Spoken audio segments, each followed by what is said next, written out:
you see what your boy's doing. You voted for this. I'm like, I voted for none of this.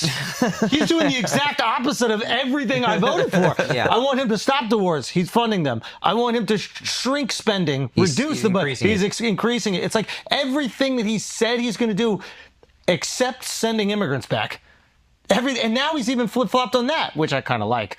But he's like, oh, well, we kind of need the people working in restaurants, and we need our farmers. It's like everything that he said that he was going to do that he campaigned Well, he said really to hard us, on. which was important, and I thought it was good. You pressed him on it. Well, you got to start with the criminals in terms of deporting. I don't even know if the criminals are getting sent back. I know there's a lot of people with green cards getting sent back. There's people who aren't criminals getting sent back. I don't know if you're sending back the criminals first. You're definitely not doing it first. I don't know if you're sending them back at all.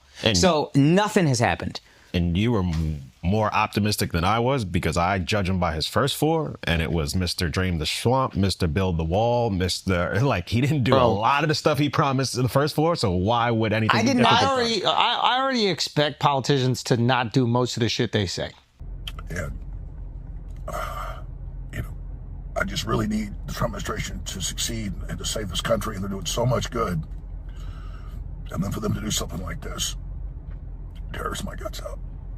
Bro, these ICE raids are fucking nuts, man.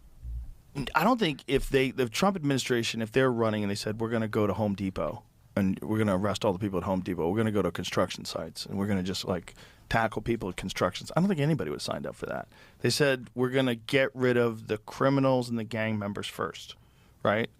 And now we're seeing Home Depots get raided. That's crazy. This is my feeling. If you got here and you've integrated into our society, yeah, maybe you shouldn't have snuck in, but you did it, and you're not breaking any laws. You're a hardworking person. Those people need a path to citizenship, man. Because if you don't, then they're just preyed upon by people that will take advantage of the fact that they're undocumented and not pay them what they're legally supposed to pay them, and not give them benefits if they're legally supposed to have benefits, and they can't say anything because they're worried that immigration is going to get called on them. So these people are in this constant state of anxiety, and then they hear about the ICE raids, at Home Depot. What the fuck, man? As much as it's so satisfying to watch MAGA have a meltdown, it's time to be extremely honest with ourselves. Trump got reelected because the Democrats failed, plain and simple. They had 4 years to prove they could lead with compassion, competence, and clarity, and they blew it.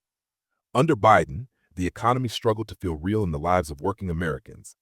Rent skyrocketed, groceries doubled, student loan forgiveness was dangled like bait and then snatched away. Healthcare remained broken. And as everyday people drowned in bills, debt, and hopelessness, the Democratic Party smiled on TV and told them things were getting better. People didn't feel heard. They didn't feel seen. So they turned back to the loudest man in the room, which we'll get back to in a minute. Biden and Kamala were supposed to be a return to decency, but what did that even mean?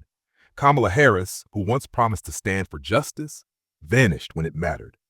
Biden stood at the podium calling himself a Zionist while funding the Israeli military with billions in weapons as bombs rained on Gaza. Children were killed, hospitals destroyed, and the administration still called it defense. That's not decency. That's complicity. Young voters saw through it. Progressives begged them to stop the bloodshed, and the Democrats gaslit them. It's complicated, they said. It's not. It's genocide. Hold on. What did you just say about Trump? I said, Trump's a fucking liar. Inflation's going up. Gas prices hasn't really come down that much. Eggs? Oh, that's the funny one. The eggs. I'm mad. And I'm a mega man. Okay? I don't see anything he's done. So is it safe to say that the illusion has faded? I think it has, yes. I was for him because, everything he said. He played right into my hands. He just told us everything we wanted to hear. That's what he did. I can't even stand to look at him because, he's just he's a con. He's a flat ass, nothing but a fucking con. They all the right side, they say, oh yeah, the Biden side was so bad. Well, what's so good about the right side? He brags about doing something with our economy, but I haven't seen anything happen yet. That big, beautiful bill is going to add, they say $2.5 trillion. It's going to add about $4 trillion to the debt.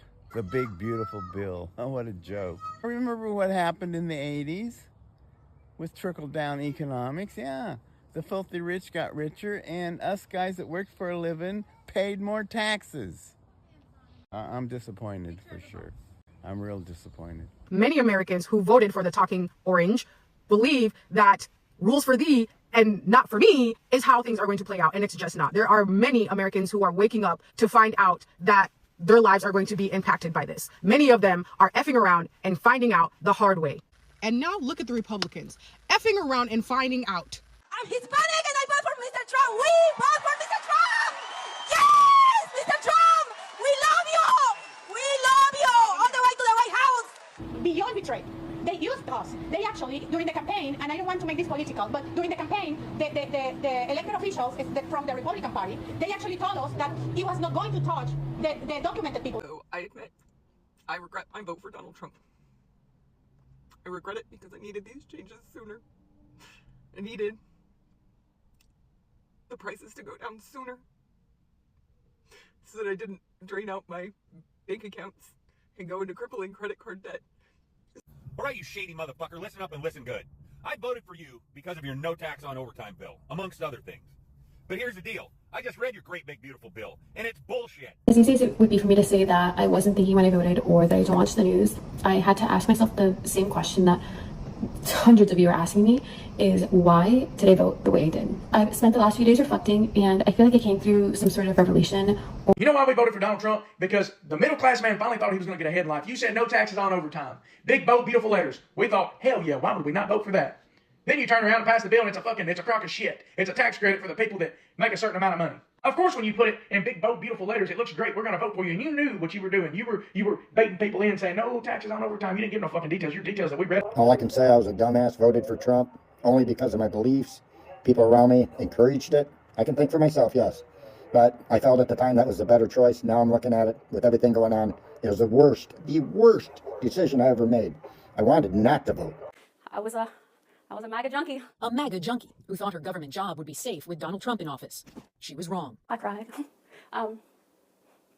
It's scary, you know, it's a really scary thing. And I was embarrassed. He's a good boy. Piggott was abruptly fired last month from the Treasury Department's Bureau of Fiscal Service, based here in Parkersburg, West Virginia. The reason given for the firings of 125 probationary employees at the Bureau? Poor performance. If you could say anything to President Trump now, what would you say? I expected better from you. I really did. I expected that you would do what was right and cut waste and fraud and all of those things that you promised us before we elected you in office, but you're not doing that. You're creating a disaster, and I don't know what America's going to look like if this continues. I know you told me you voted for President Trump. What were you hoping that he would do? I was hoping he would did something that made sense regarding the economy, made some kind of progress in bettering, you know, the benefits of being a veteran. But I mean, it just seemed like he actually cared about doing what was best for the country. But now it just feels like all about me, Donald Trump, not, you know, the guy out there working in the trenches trying to make ends meet, trying to pay a mortgage, trying to pay the bills. You know, it goes against everything I expected when, you know, I voted for him. I just need someone to explain something to me. I live in Alabama, and my utility bill usually averages between $200 and $250 a month. Can someone please explain to me how my utility bill went from $250 a month to $696 this month? Could someone just please explain that to me? I know it was cold last month, but $696? Explain. Cumplieron con todos los requisitos, al pie de la letra, entonces se terminó el caso, se cerró 6 meses. Lo detuvieron al aeropuerto de Ley, lo mandaron a un castillo en North Carolina por 3 días y luego lo movieron aquí a donde estamos ahora. Le dijo que iba a ir por todos los delincuentes, que entraron ilegal. Y ahí lo dijo muy claro. Lo dijo bien claro. Pero pasamos de tener una puerta abierta completamente a cerrarla con 10 cerrojos. Es un engaño masivo lo que hizo. Es un mentiroso, está mucha gente enojada. No son inmigrantes. Gente que vive aquí, que tiene generaciones y generaciones de estar en este país. You all asked, and here it goes. Here's my Trump hat. It's right here. It hasn't gone anywhere, and it doesn't change anything. Regardless, I am still going to enjoy my summer. I'm just trying to trust the universe. Trust God. Trust myself. It's been happening frequently at the 333 Miami Avenue Federal Court building. Janet Correa's husband was detained this week. According to her immigration lawyer, he has already been placed on expedite removal. I wasn't just a Trump supporter. I was a true believer. I was one of his closest advisors. I spent Easter, Thanksgiving, Christmas, and New Year's all at Mar-a-Lago. I saw him when the cameras were off. Behind closed doors, Trump mocks his supporters. He calls them basement dwellers. On a hospital visit one time when people were dying in the ICU, he was mad that the cameras were not watching him. While the left silenced its own dissent, they handed Trump the perfect gift, a divided, disillusioned base. The Democrats refused to listen to the working class, to young people, to activists screaming for climate action, prison reform, or housing justice. They crushed third-party voices. They protected corporations. They talked about protecting democracy, but never once stood up for the people actually holding it together. Instead of confronting real issues, they tried to win with moral superiority. Meanwhile, people didn't need morals. They needed food, rent relief, safety, hope. Now Trump is back, not because he offered answers, but because the Democrats ran out of excuses. And let's be clear, Trump is still not the answer. Under his first term, the pandemic was a disaster. He downplayed a virus that killed over 1 million Americans. He used his office for personal gain, emboldened white supremacists, and encouraged violence when he didn't get his way. He treated the presidency like a reality show, lied with every breath, and left behind a broken country. He didn't drain the swamp, he fed it. His immigration policies tore families apart. His tax cuts served the rich. His ego was more important than lives, than truth, than democracy. And now, in his second term, he's not here to lead. He's here to finish what he started. A country trapped between two parties that keep failing us in different ways. One side sells lies and fear, the other sells illusions of progress while backing the same bloody wars. Americans are exhausted, betrayed, and desperate for leadership that actually serves them. Not billionaires, not foreign interests, not party donors, real people. This isn't just about Trump or Biden. It's about waking up to the fact that neither side is fighting for us. And until we demand better, we'll keep cycling through the same nightmare, over and over again. Why is Trump doing this? This isn't what I voted for. Yes, it is. Yes, it is. He was very clear. He was very explicit. I don't like the fuck around and find out mentality, but every time somebody hops online and be like, I can't believe he's doing this. Andrew Schultz getting on his podcast and be like, this is what I voted for. Fucking Alex Jones crying in his car. This was the plan. This is exactly what he promised. He basically ran around for months being like, this is my ruin everything plan. Yes, it's ruin everything. It's a beautiful plan. Casey Anthony in charge of childcare. We're ruining everything. Trump may have really miscalculated with these Epstein list debacle. This could be really bad. I am shocked but excited to see how much MAGA is fracturing over this. They are really, really angry.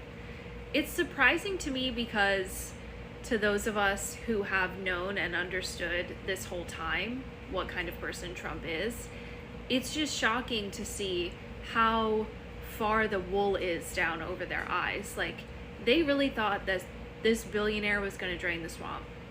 They really thought that this guy who brags about grabbing women by the pussy, who said a bunch of weird, gross stuff about his underage daughter, who bragged about walking in on teenage beauty pageant contestants while they're getting dressed, who had, Katie Johnson, who was 13, testified about what happened to her with Trump and Epstein when she was 13 years old.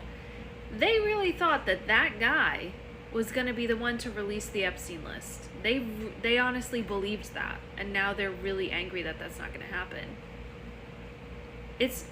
I am all for it. I support you guys. This is like maybe the one thing out of a gazillion that we can agree on.